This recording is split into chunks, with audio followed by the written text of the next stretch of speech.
Welcome back to the Cartek Club Enduro Championship.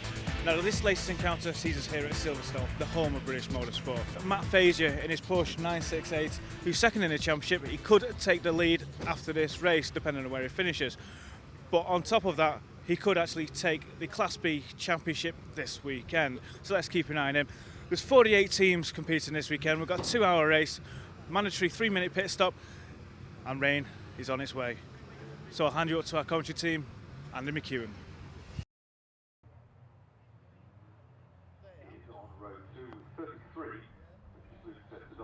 Yes, thank you very much, Anthony. A packed field of cars, and here is how they line up. It's Martin James versus the BMW of Nathan Harrison on row 1, ahead of Carl Renshaw and Luke Sedgwickowski on row 2. Andy Bailey, the Class A points leader, is on the 5th row, whilst Matt Fazier, the Class B leader, is on row number 4. Steve Houston, there you can see 27th on the grid, but he is the lead Class C driver in the points as well. So 3 different classes to watch out for. As Anthony was saying, 44 cars making up this mammoth grid for 2 hours of racing here at the Silverstone International Circuit. It is Honda versus BMW on the front row of the grid. Martin James and Nathan Harrison. Nathan Harrison taking the inside line. Pole position here is on the outside, the grippier outside line. As 2 hours of racing gets underway now. The red lights go out, the cars roared out towards turn number 1, and we're on board immediately with Rory Hind at the wheel of the number 3 BMW. Side by side for the lead though, and Martin James, although he didn't have his nose in front going into Abbey Corner,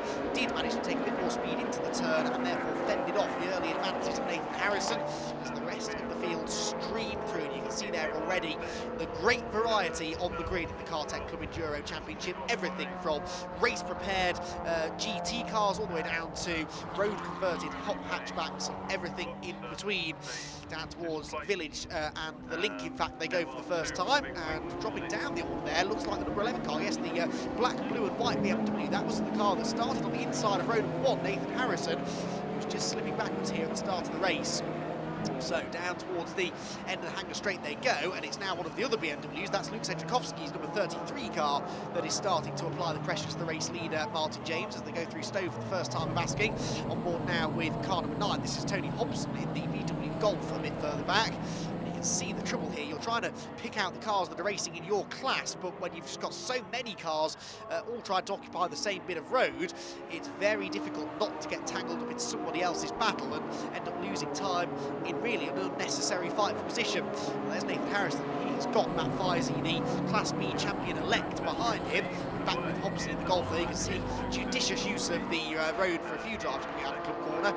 Careful, if you keep on doing that, then you will be given a penalty for exceeding the track limits. Attempted move on the inside there for Steve Cheetham. He's in the purple and yellow Porsche, trying to find a way past the number 61 car. That was, I believe, wasn't it, in front of him? That was Bill Forbes. Now, those two started 8 positions apart. Bill Forbes has slipped down the order slightly at the start and is now under pressure on board with the number 15 BMW 130i. This is a car running again further on down the order. Trying to make some progress from slightly lowly grid position. The car making a place there as it went up towards Village. The race leader, Martin James, getting away from an all BMW fight for second place, because in third place you can see we've got the number 3 car, that's Rory Hind, and then in behind him is one of the black and orange cars. That I think is Andy Marston, who is in third position. We'll check that for you in a moment or two as they drop down the hill in towards Vale. Martin James, they're getting away definitely from this group of cars. Now Luke Sedgwickowski has got himself into second place, qualified 4th, so he was a little bit slower than a few of the cars around him. Steve Cheetham again on the attack, goes from the inside of the 83 BMW that time, down at Vale. There was a nice move made there, the 83 BMW of Ben Salmon just losing a position. You can see that Ben in the gas shocks liveried car has switched on the windscreen wipers. We heard Anthony say there's a bit of rain in the air. We're not anticipating a heavy rain shower. We could just get a bit of drizzle throughout the race as the leading 10 cars or so make their way through Village. This tight right-hand hairpin, and then they deviate from the full Grand Prix circuit as they go down through the Link. So instead of turning left, hard left at least there at the loop, they sort of take a flat-out kink in the left and head off onto the Link. There's the number 58 car. That's a car that we didn't see last time out in the championship when we last covered the series at Rockingham. That's the little Ginetta G40. That is trying desperately to fend off the Mazda MX-5 number 27 behind, Alex Duffy. for the time being is successful in doing so. On board with Rory Hind again, though in third position.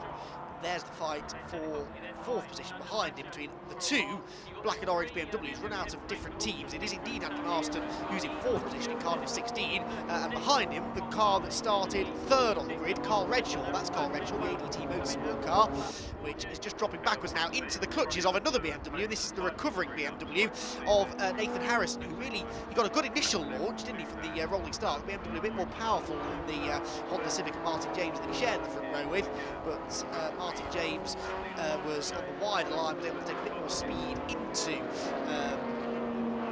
the first corner at Abbey. Martin James, who still is looking for his first Club Enduro Championship victory, of course. He's had various issues over the last few races. And of course he was leading in dominant fashion at Rockingham when he had a drive shaft failure which put him out of the race. So Martin James very, very close to winning, not quite having achieved it yet. There's Bill Forbes again in the white number 61 BMW making his way down the Hack Straight, where there are yellow flags at the end of the straight, so there's no overtaking in this part of the circuit. Now why is that? One car already unfortunately falling by the wayside. Not entirely sure who that might be. We'll have to try and find that out for you as well as soon as we can. Down towards Vale, the battle now once again on, and he'd be forgiven for thinking that this was one of the 750 Motor Club's M3 races, because they run a very successful series for the type of car that we're seeing racing here, in particular Andy Marston's vehicle. That would be taken straight off that grid. For second place though, it is side by side towards Abbey Corner, and Rory Hind has got to the inside of Luke Sedgwickowski and is going to go through. Nice move, superior traction and superior exit speed from Club Corner, and the number 3 car goes through. Now Rory Hind started 8th and is really making good progress, and I'll be interested to see, as long as he fends off Luke Sedgwickowski, who's trying to come back at him, I'll be interested to see whether or not he's able to chase down the race leader behind. They were side by side as well, and yes, we've had the change there as well. Carl Redshaw has gone past the BMW of Andy Marston, so Andy Marston dropping a place, Luke Sedgwickowski dropping a place.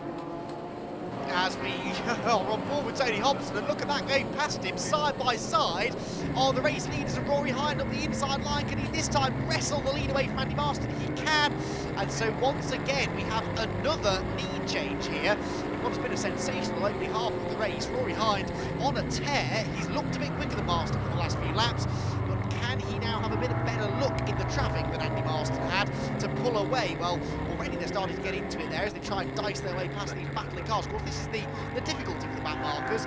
They may not be running on the race leader's pace, but they are having their own battles, and yes, they want to try and stay out of the way of the quicker cars, but that's easier said than done without losing yourself ground in your own personal battle. You can see there Tony Hobson taking advantage of that, dives up the inside of the 83 BMW Ben Salmon, and finally takes the place away from him, because Ben appeared to lose a bit more time in being lapped, so it doesn't just affect the quicker cars lapping, it has an effect on the cars they're lapping as well. Oh, that's a big drama. That's the number 95 car. That is our championship leader in Class A, Andy Bailey. And Andy Bailey has had a big off down at Vale, and it looked to me as though a wheel had come off the car. Now, whether that was cause or effect, I'm not too sure. But Andy Bailey off and into the gravel trap down at Vale. But that really puts their championship lead in jeopardy. So more drama here at Silverstone. We've had some great racing on the track, and now the championship starting to take some twists and turns as well. Into the pit lane, meanwhile, is the newer VW Golf. That's Michael Parsons' example. That appears to have some attention being given to the front left corner. So what that problem is, I don't know. The VW Golf in a little bit of trouble, but in even more trouble, unfortunately, is Andy Bailey, the car that he shares, remember, with Luke Schlevitz. And they are 9 points ahead of anybody else in the Class A Championship, but non-finish potentially on the cards here for them. Silverstone could really, really put a fly in the ointment as far as their championship charge is concerned. Well, drama aplenty. Here we've got Nathan Harrison, who I believe I said before is in 4th place. I think he's still a lap down, actually. Oh, contact, that's, oh no! A spin there for the Porsche of Steve Cheatham. We got into the side of Nadarajan in the Ginetta, and he's now pointing the wrong way in the middle of the road. Michael Parsons is going back out. He's just coming in on a tyre change. If we can look over here.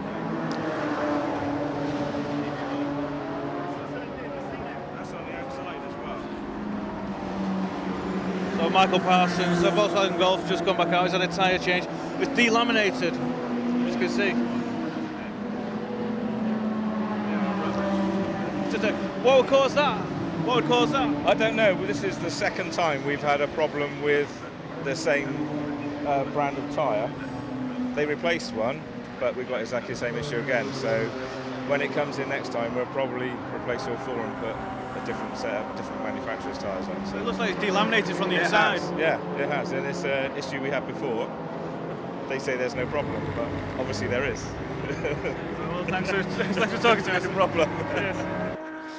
There we go, drama plenty in the pit lane, even more drama out on the track. But Rory Hind it is who leads the way. Now we'll hand over at the pit stops, remember, to Owen Fitzgerald. We'll have to wait and see who is the quicker out of the two. But the safety car has been scrambled. Now this is as a result of Andy Bailey's car being off in the gravel trap down at Vale, and this is going to mean that this place becomes very, very busy indeed, because the safety car you can see is picked up, actually not the race leader, it's picked up Martin James, and that's significant as well, because Martin James, I believe, is now possibly going to get himself back onto the lead lap, because he will catch up the rear end of the Crocodile, but they are all about to pit, so he will leap in front of them and possibly get himself back into contention here. But yes, everyone is now going to surely dive for the pit lane this time around, and this could really change the complexion of the race. So Rory Hind it is that leads the way. Already in is Matt Feisey. Now this could be significant because he's been able to pit a lap earlier. We will get, of course, you still have to spend 3 minutes in the pit lane, but you can sort of get a bit of a free pit stop sometimes when you pit behind the safety car, because everybody else is going much more slowly out on the circuit. You lose less ground than you would do if you did this under green flag, because a safety car lap around here is probably almost 3 minutes in duration, and so certainly over 2 minutes, whereas a racing lap is 1.25 minutes. So you can see that you lose a lot more ground when you pit under green than you do when you pit under yellow. So the race leader then is Rory Hind. Second place is Andy Marston. Third place, remember, is still Carl Redshaw, and then we had fourth place was Sejkowski, and fifth place was Feisey, but Feisey is pitted. I don't think Sejkowski has. I think he's still in this queue somewhere.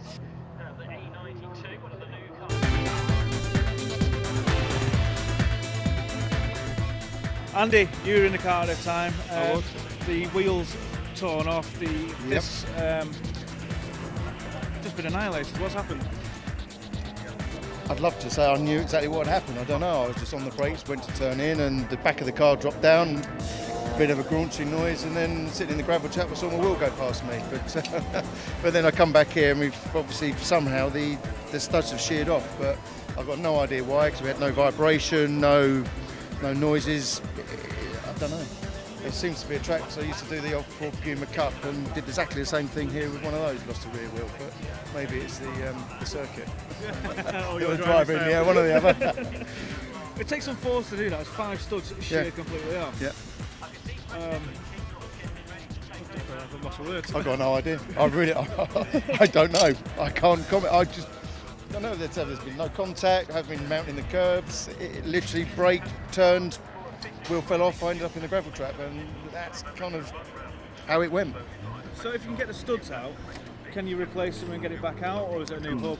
No, it's done the disc as well, and it's also we've got a diff cooler at the back, and it's because it dropped down, it's punched the suspension through the radiator, so I've got no oil in my diff now. So that's it, unfortunately. Trailer and home. Commiserations, because we saw you take the top spot on the podium at Rockingham as well. Yeah, I know. It's been a tough couple of races. His last race we got punted out by a car that was 2 laps down. He T-boned us. You know, it's just. But that's racing. You know, you win some, you lose some. So you'll have to just come back to Snet and hopefully have a good race for that. Well, we look forward to seeing that. Thank you for speaking to us. No worries. See you again.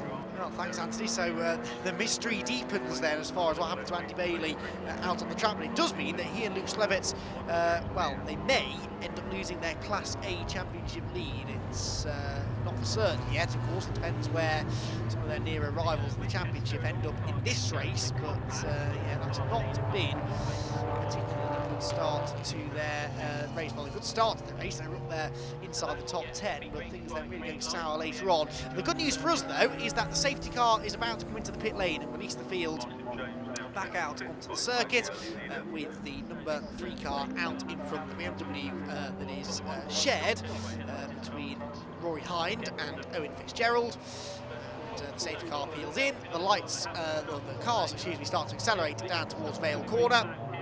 And it is the job of the race leader to dictate when the pace starts to pick up and by how much, but once you do accelerate, you're not allowed to then suddenly slow down again. None of those sort of games allowed. There's the number 11 car that Nathan Harrison started, which had that early puncture we heard, the M4, but that car looks absolutely fantastic, doesn't it? He shares it with Mika Brown, and Mika Brown traditionally has raced in Aston Martin GT4 cars in this championship, and now at the wheel of the BMW instead. So racing underway once again, and it is the number 3 BMW that leads from the number 16 BMW, so that's the second place car there, but the number 11 car is a lap down still. In fact, it's a couple of laps down after its unscheduled stop earlier on. It's still counted as its mandatory stop, and I think they were in there for a bit longer than the mandatory 3 minutes, so they lost a couple of laps in the process. There is the Carl Redshaw car, Carl Redshaw started car that Daniel Taylor was doing the second half of the race in. Car number 3 pulling away at the front of the field. The BMW M3 is looking very strong here, but of course behind has yet to make his pit stop, so there is a theory here that says that he might start to drop down the order after the pit stop has happened. So the leaders make their way down through Stowe. Further back in the field, this is Matt Feisey, no doubt about who's in this car. Matt Feisey, the Class B points leader, having another really promising day, and if the strategy starts to work out for him, he should be further up the order because he's already pitted, whereas all those around him have not. And it looks like those that pitted behind the safety car still lost a lap, but of course they lost a little bit less time than they would have done had they pitted under green. So I do think the race is going to come to some of those that have already stopped. A few of those that haven't yet stopped might find themselves slipping down the order slightly. That's why everything is a little bit jumbled up at the moment. In front of the field, it is definitely Rory Hine leading from Andy Marston. And Andy Marston, of course, the number 16 car will hand over to Brett Evans. So most of the cars that have single driver entries have already stopped. Sejkowski, I believe, is the highest placed car that has made its pit stop.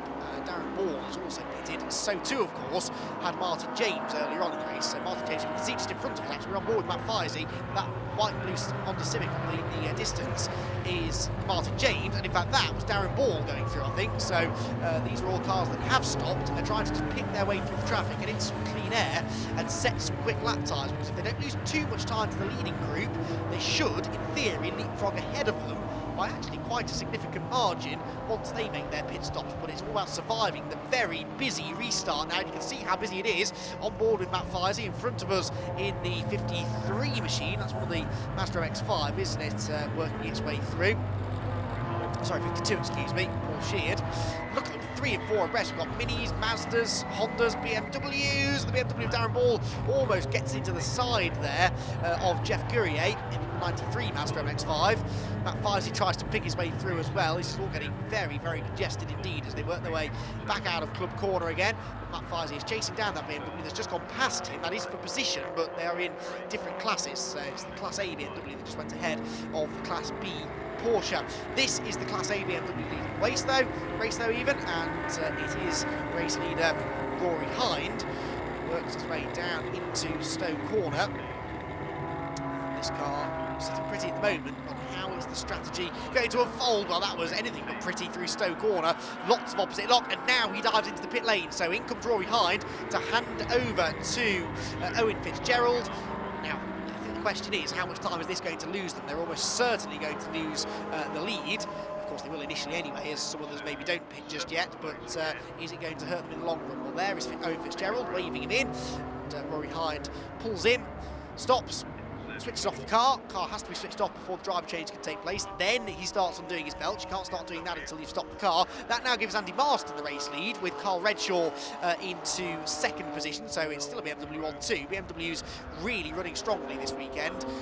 Hard pushed away to see a non-BMW winning the race at the moment, unless, of course, Martin James could find a way right up to the sharp end of the field. We're on board with the Tony Hobson number 9 car that was started by Tony Hobson, and I believe Johnny Sharp has now taken that over. Here is Matt Feisey. There is Darren Ball in front of us as we work our way now through Abbey Corner. And we know that Martin James is not that much further up the road in front of us as well. So on brakes they go. Cartek liveried car of Darren Ball, the car that's been around since for quite a few years now. Actually, that is of course the E92 shape BMW M3, the same shape M3 that Luke Sedgwickowski is using, as opposed to the likes of the Andy Marston Brett Evans E46 M3, which is the slightly boxier version. You can see the Matt Feisey through the corners. The rear-engine Porsche is really handling well, but just loses out in a straight line to some of the more powerful Class A cars. We're on the final lap of the race though, and this is our race leader. Luke Sedgwickowski is working his way through the traffic, one or two of them starting to ail towards the end of the race. We said it was likely to be a BMW that would. I don't think many of us picked this one, but Luke Sedgwickowski, a very experienced racer, the team likewise, and they are going to come home race winners by the look of it. And he is going to complete the perfect comeback after that testing crash on Friday. Luke Sedgwickowski brings the number 33 BMW out of club corner, sees the checkered flag and wins the Silverstone round of the Cartek Club Enduro Championship. A fantastic race it was as well, and he is going to take the victory by not an enormous margin, actually 16 seconds ahead of Darren Ball in second. Martin James was third ahead of Julian McBride. Matt Feisey, then it's the Redshaw and Taylor BMW, then Andy Marston and Brett Evans in 7th position. 8th place then for Martin Duffy and Andrew Armstrong, 9th for Bill Forbes and Steve Cheetham was 10th. Rory Hind and Owen Fitzgerald round out in 11th position in the end. As far as the class winners are concerned, Sedgwickowski of course wins overall and wins in Class A. Class B is won unsurprisingly by Matt Feisey, and Class C by Steve Hewson and Matt Nossiter, and that should be enough for them to wrap up the championship. So great drive from those two. The rest of the finishers, everyone is classified as a finisher, even if they weren't actually running at the end of the race. Worth mentioning as well that we had a couple of lap records broken in that race by the 11 BMW and by Steve Hewson and Matt Nossiter, so they win the championship and they set a lap record whilst they're at it. Not a bad day's work. Firstly, congratulations, 2 hours behind the wheel here at Silverstone. Couldn't have not only a class win, but win overall. Well done. Thank you very much. Yeah, it was brilliant fun. My first club enduro race, and yeah, first race for my car, first race for me, doing it all myself, and yeah, couldn't have asked for a better result. Yeah, and your car that came second behind you built it as well, Darren Ball's BMW. Yeah, it's quite rewarding really. I know he's done a lot of club enduros and not had so much success, but yeah, the fact that two cars that TI Motorsport have built, first, second, brilliant result.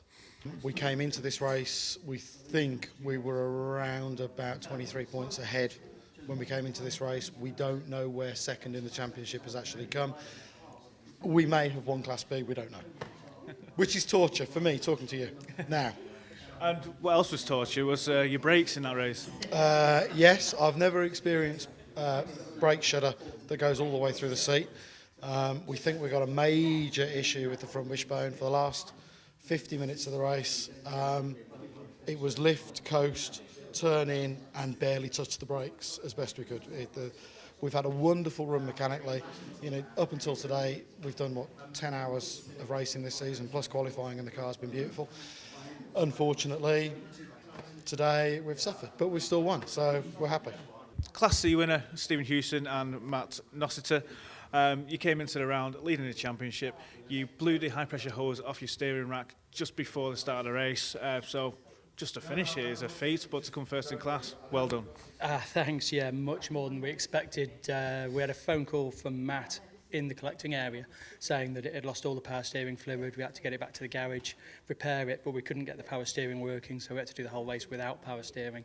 And by the time we'd got him out onto track, he was half a lap down at the start.